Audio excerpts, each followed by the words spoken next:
এবং সেখানে তারা অবস্থান নিয়ে কিছু একটি হয়তো কোনো একটি অভিযান পরিচালনার এখানে হচ্ছে এইরকম শোনা যাচ্ছিল।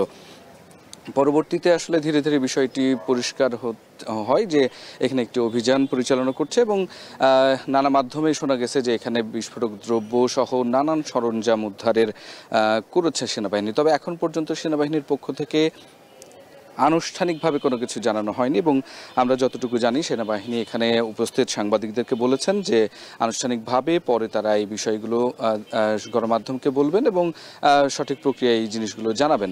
তবে এখন পর্যন্ত আমরা সামাজিক যোগাযোগ মাধ্যমের নানা গ্রুপের মধ্য দিয়ে যেটি জানতে পেরেছি, এখানে আগ্নেয়াস্ত্র থেকে শুরু করে বিস্ফোরক দ্রব্য এবং ওয়াকি টকি এবং অন্যান্য যে ম্যাগাজিন সেই সরঞ্জামগুলো পাওয়া গেছে। এখানে এইচ.এম. খায়রুজ্জামান লিটনের যে পৈতৃক বাড়ি তার পাশে ডক্টর স্যাঙ্গেল নামে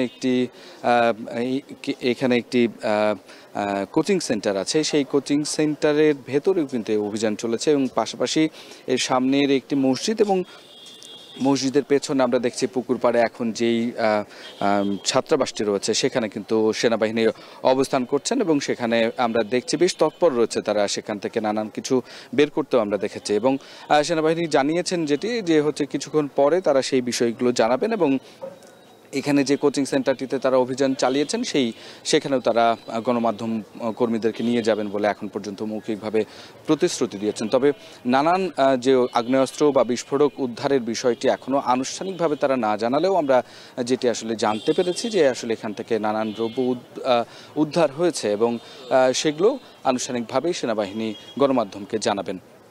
তো এখন এই পরিস্থিতিতে আসলে এই কাদিরগঞ্জ এলাকাতে খানিকটা থমথমে অবস্থা বিরাজ করছে।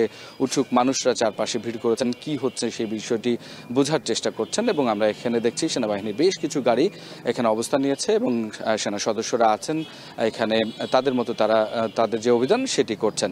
তো শাফিন, এই ছিল রাজশাহীর কাদিরগঞ্জ থেকে আমার কাছে সর্বশেষ খবর।